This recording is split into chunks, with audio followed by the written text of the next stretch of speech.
When you went into business, the goal is for you to make a profit. However, you at least want to break even. You cannot break even and you can't really turn a profit if you don't know how much money is going out the door. Hey everyone, my name is Christian Brooks. I am the owner of Brooks Bookkeeping and Accounting Services, where I aim to empower and educate women of color entrepreneurs and small business owners on their business finances and taxes. I've been doing this work for about 10 years now, and I found that topics like business finances and taxes can be very overwhelming for people. So my goal is to break these topics down to make them more digestible, approachable, and understandable. So if you're interested, go ahead and hit that like button. And if you would like to see more videos like this, hit that subscribe button. So I really wanted to bring you all this video today because I have run into many businesses, whether businesses I've worked with or businesses that I have come across in some type of way, that have had issues with setting prices, small businesses and entrepreneurs. So I wanted to bring you this video to give you 4 tips to use when you are setting your prices. Tip number 1 to setting your prices: know your expenses. Know how much it costs you to produce the product if you are selling a product, or how much it costs you to provide the service if you are a service-based business or entrepreneur. It is extremely important to know how much money is going out the door so you know where to set your prices. When you set up your business, the goal is to make a profit, but you at least want to break even. You can't break even if you don't know how much money you are spending in order to keep the business running. So when you're setting your prices, you need to at least know your cost of goods sold. So how much does it cost you to produce the product that you are producing? Or your cost of services. How much does it cost you to provide the service that you are providing? Also, you need to know your other operating expenses. So your utilities, or if you're renting an office, how much is your rent? If you are buying office supplies, things of that sort, how much are you spending on average? You need to factor all of that in when you are setting your prices. There are a lot of businesses that are not actually as profitable as they think they are, or they're not profitable at all because they are not tracking their expenses. So they might have a lot of revenue coming in, but because they are not aware of how much money is actually going out of the door, they don't know that their business isn't profitable or not as profitable as they think it is. That's why it's extremely important for you to know your expenses. Know how much money is going out of the door when you are deciding how high you need to set your prices.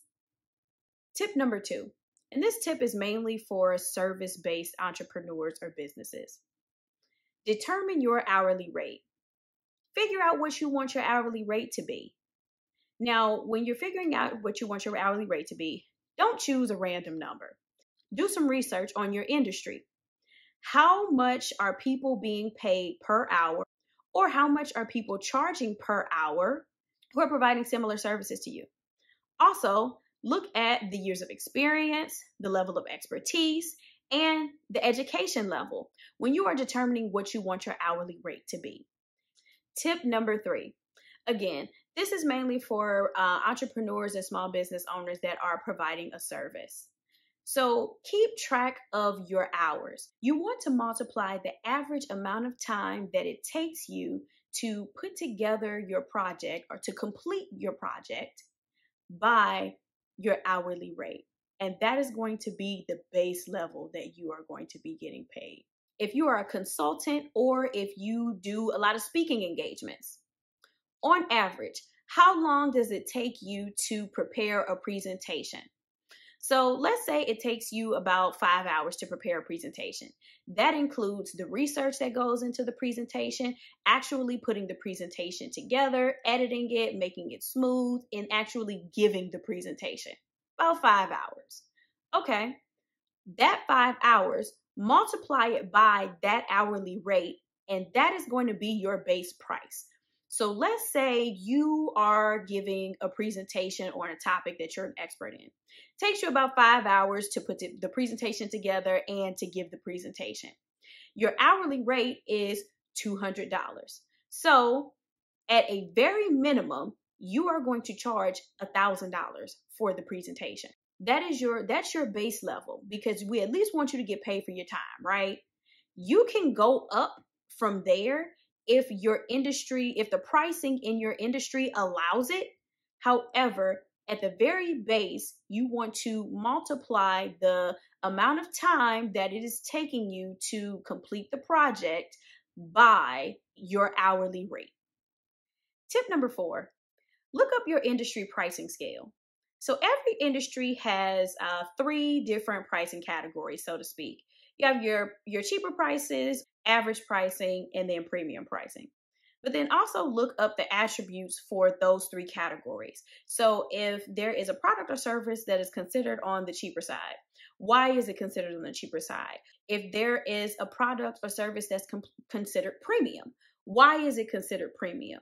What is being included in a premium package if it's a service, or what makes it premium if it's a product? And then decide where your product or service falls along those lines. Is your product a cheaper product, or is your service a cheaper service, or are you on the premium side? And then choose your pricing based on that scale. I hope you found this video helpful. If you find yourself stuck with bookkeeping or taxes, feel free to contact me. My information is in the description box below. See you next time.